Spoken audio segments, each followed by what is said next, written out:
আরজিকরের ঘটনায় কেন্দ্রীয় এজেন্সির ভূমিকা নিয়ে সিবিআই তদন্তের পুরোটাই হচ্ছে সেটিং।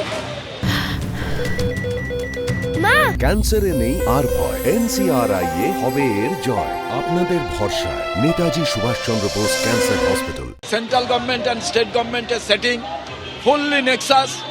এ যে ভাজপা, তার মানে বিজেপি এবং তৃণমূলের যে লড়াই দেখেন, এটা নাটক, এটা ফুললি ড্রামা। এটা যে আমার সরকারকে ক্রাইসিসে তুমি দেখো, তোমার ক্রাইসিসে আমি দেখব। সেন্ট্রাল গভর্নমেন্ট এন্ড স্টেট গভর্নমেন্টের যে নেক্সাস, যে অশুভ সন্ধি, তারই পরিণতি আজকে 3 মাস পরেও সিবিআই কোনো চার্জশিট দিতে পারলো না, একের পর এক খালাস হয়ে গেছে। শুধু এটা নয়, আপনি যদি এডুকেশন ডিপার্টমেন্টের করাপশনের ঘটনা দেখেন, একে একে ছাড়া পাচ্ছে। ফুড ডিপার্টমেন্টের দেখেন, অনুব্রতর কেস দেখেন, সবার ক্ষেত্রে আপনি কয়েকদিন পরে দেখবেন পার্থ চট্টোপাধ্যায়ও ছাড়া পাচ্ছে, ফুড মিনিস্টারও ছাড়া পাচ্ছে। হেলথ ডিপার্টমেন্টের ঘটনা আজকে লজ্জাজনক, বাংলার ঘটনা। আজকে আমরা অবাক হয়ে যাচ্ছি, 3 মাসে একটা চার্জশিট দেওয়া যায় না। এই জায়গায় যারা নির্যাতিতা, সেই মেয়েটি যিনি তার কাজের জায়গায় খুন হলে, সেই খুনটা লালসার শিকার না সংগঠিত ক্রাইম, এইটা এখনো পর্যন্ত কেউ ক্লিয়ার করতে পারলেন না। জাস্টিস ফর আরজিকর, এটাই তো মানুষ চেয়েছে। মানুষ তো বলেনি এই লোক দোষী, এই রাজনৈতিক দল দোষী, কেউ তো বলছে না।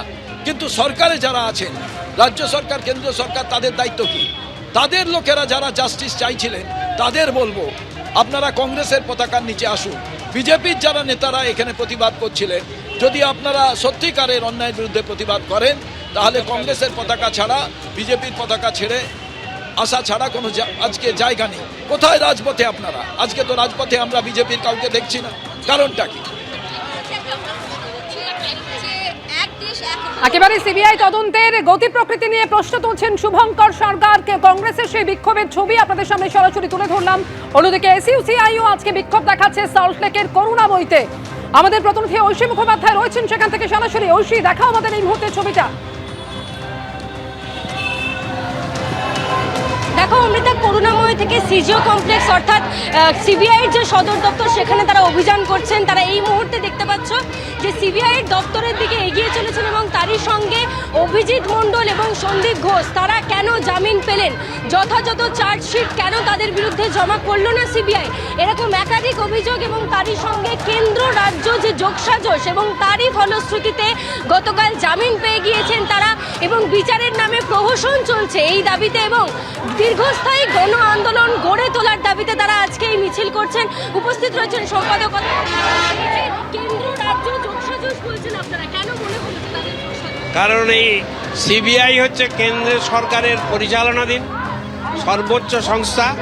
একে একসময় তোতাপাখি হিসাবে সুপ্রিম কোর্টের পক্ষ থেকে বলা হয়েছিল।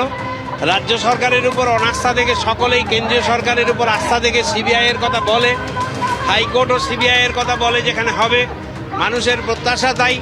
কিন্তু সে 90 দিনে চার্জ গঠন করতে পারলো না, কথা কি করে বিশ্বাস করা যাবে?